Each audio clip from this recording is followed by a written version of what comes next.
Hi there, I'm Professor Blackmore and welcome back to my channel and to my series entitled Potter's House Pedophiles. And today we will be visiting the family court because the issue at hand on today's docket surrounds the legal parentage of the two children associated with the marriage relationship of Cora Jakes and her husband, Richard Brandon Coleman. Now, as I have asserted on numerous occasions, although Cora Jakes announced that her and her husband decided to divorce, I do not believe these two individuals are yet actually divorced.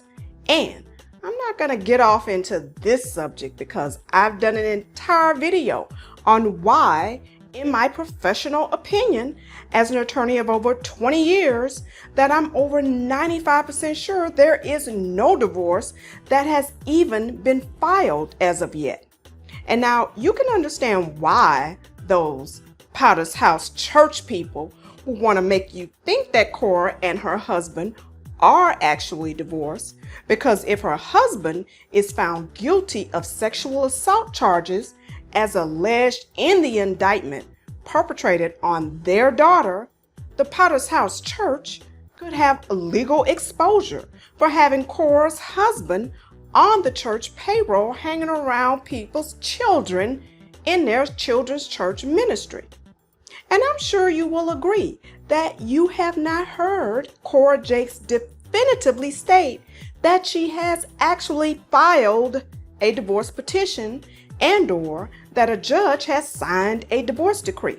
And I think you would agree that you have not seen any divorce paperwork establishing that a divorce has been filed or granted. And so if you want to get caught up on all of my thoughts on all of that part of this case pertinent to the divorce or lack thereof, please watch my prior video in my series entitled Woman, Thou Art Loosed, the ProfessorBlackmore.com pre-show. But let me lay the foundation for what I want to talk about today, which is their legal relationship as husband and wife as it relates to the children residing in their home. And I want to start by identifying the two children, namely their daughter, Amauri Coleman, who is around the age of 13 or 14 years old, and their son, Jason Coleman, who is around the age of 7 years old. Now, let me say this right off the bat. Cora Jakes Coleman and Richard Coleman have only legally adopted one child, in my opinion. Now, there may be some type of legal custody arrangement regarding the other child, but there is only one adoption case on file. In other words, they have two children in their household, but only one of those children is legally adopted. Now, some may want to assert that both children can be adopted in this one case at the same time, but in most jurisdictions, you must file separate petitions for adoption of each separate child. And you just can't file the adoption petition wherever you want. You must file it in the county in Texas that has jurisdiction over the petitioners, which would be the county where those petitioners reside for some period of time, more than 30, usually more than 90 days. And so there are 3 counties in Texas that could possibly have jurisdiction to approve an adoption. It would be either Dallas County, Tarrant County, or Ellis County. Now, I have searched the records of Ellis County, which is where Cora Jakes' husband is being held for the sexual assault charges, but he specifically stated in a recent interview that he and Cora Jakes only lived in the house in Ellis County for a period of approximately 1 month. So that is enough right there for me to be able to say 100% sure that there can't be an adoption on file in Ellis County, because the Ellis County District Court would not have jurisdiction because they neither lived in Ellis County long enough for the court to have jurisdiction. Now, in addition, I personally called the clerk of the Ellis County District Court, and the clerk specifically stated that there is no divorce, no adoption, or any other case whatsoever on file wherein Cora Jakes and her husband are listed as parties. Now, Dallas County is just not the proper county, but since it's so close to the county where they live, I also checked the records of the Dallas County family courts, and there are no cases on file wherein Cora Jakes and her husband are listed as parties. No cases whatsoever. And so that leaves the county where they reside on what I would call the TD Jakes compound. I believe that's where they have lived until they moved to that house in Ellis County. I believe they lived on the TD Jakes compound. And so that leaves Tarrant County. That is where the TD Jakes compound is located, in Tarrant County. Now, as I stated earlier, there is one adoption on file, and it was filed in Tarrant County, in the Tarrant County Family District Court, by both Cora Jakes and Richard Coleman as petitioners. And this is the case right here. And let me state this again. Even if they try to adopt these two children in one court case proceeding, there would still have to be two separate case numbers, a sub case number that would branch off from the original case. There's only one case number for these two petitioners. Now, I've personally never seen this done with two children who have no relation to each other, who have wholly separate biological parents that would have to relinquish their parental rights. But I'm not going to say it absolutely cannot be done all in one case, but I legally can't see how it would be accomplished. I mean, you need a adoption judgment, a judgment of adoption at the end that relates to that one child in that particular case number, because there are other things that come from an adoption judgment. That's how you get a new birth certificate and all of that stuff. So it has to be a clean process. And so again, even if they tried to do this, there would be another sub case number listed here on this list. And so only one of the two children has been legally adopted.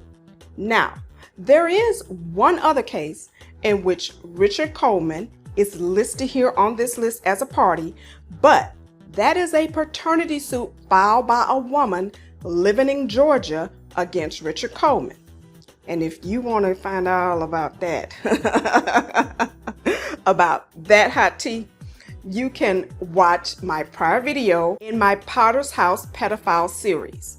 And so, as you can see clearly, Tarrant County is the county that has jurisdiction over these Potter's House church people, because this is where you'll find that all of the court cases related to them has been filed. I mean, even here, this is where you can see that Sarah Jakes filed her suit to terminate the parental rights of her former spouse as it relates to her daughter that was born of her prior marriage. And if you want to find out all about that hot tea, you can watch my prior video, part 2, in my series entitled Woman, Thou Art Loosed, theprofessorblackmore.com pre-show. So it follows that if there was an adoption on file regarding the other child, it would have to be filed in this court in Tarrant County, because this is the court that will have jurisdiction. And so there is only one adoption filed, and by law, adoption cases are sealed. But as you can see here, they are both listed as petitioners. Now, I have spoken directly to the clerk of this court in Tarrant County, and she indicates that these are the only cases on file listing these parties. And this one case is an adoption, and it is by law sealed. And because it is sealed, I cannot definitively tell you which child this adoption relates to. But I am almost certain that it is not their daughter, because you would need the child's biological mother and father to receive proper notice and to relinquish their parental rights in a certain way. And I just don't know how you would be able to prove it up in open court, because the biological mother of their daughter was deported out of the United States. And it is my understanding that through some type of nonprofit organization spinoff of the Potter's House Church organization, they also had an organization wherein they provided some type of services to undocumented immigrants.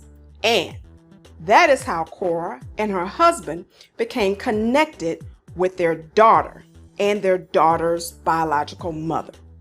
Now, it is my understanding that they met their daughter's biological mother in connection with the Potter's House nonprofit organization, and at some point in time, the woman had to be deported. And so that is how I believe they became in legal custody of this child.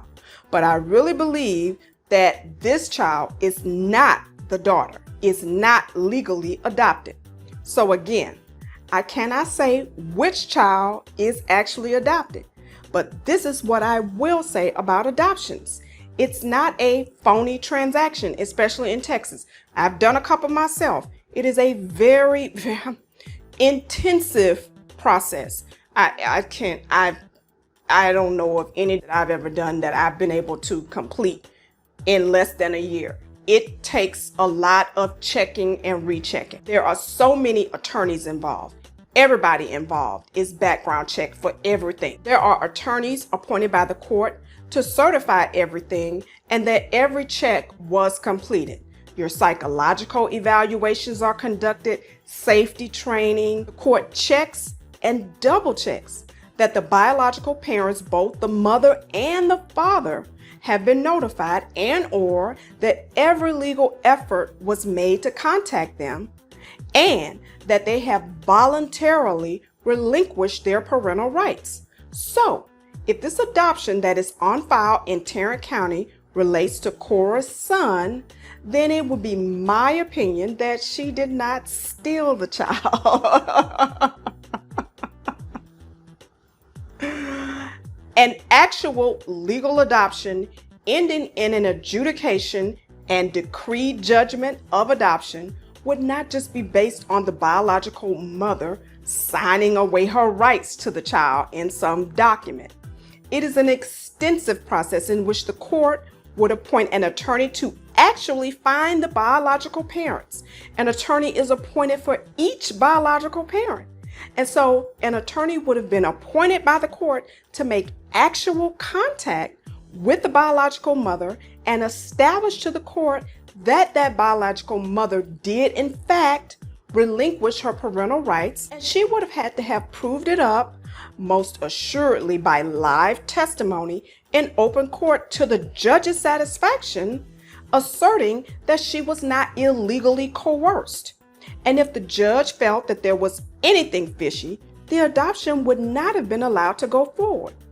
And so if the son is not the child that is associated with this adoption case, then that means that the biological mother's parental rights have not been terminated. And that means that she's still the legal parent of that child, which means that Cora Jakes did not steal the child, and she can almost basically just go over there and pick up her child or in some legal way get her child back. So that is what makes me sure that the adoption relates to the son, because if that adoption were not legal, the woman who is complaining about Cora stealing her child could get her child back instead of complaining on the internet. Now, the other mother, meaning the mother of their so-called daughter, cannot do that because she has been deported outside of the country. So that is my assessment on the status of the parentage of Cora Jakes' children. She may have legal custody in some sort of way of one of those children, but only one of the children is legally adopted. I mean, I already know there ain't nothing I can do to convince some of y'all that Cora probably didn't actually steal any children. But as you know on here, I just ask and report, and I let you decide. So what do you think? If there's only one child that has been legally adopted, which one do you think it is? And after I've stated all of this, do you still believe that Cora has stole somebody's child? Please let me know by leaving your comments in the comments section below. And I hope you'll also give me a big thumbs up. And I hope you'll also consider donating to this video by clicking the super thanks heart button below. And while you're there, I want to also ask that you please subscribe to my YouTube channel and click the bell so you'll be notified whenever I come back with more hot tea drama on this case from the church house, the courthouse, and everywhere else, honey child. And please also follow me on TikTok and Instagram.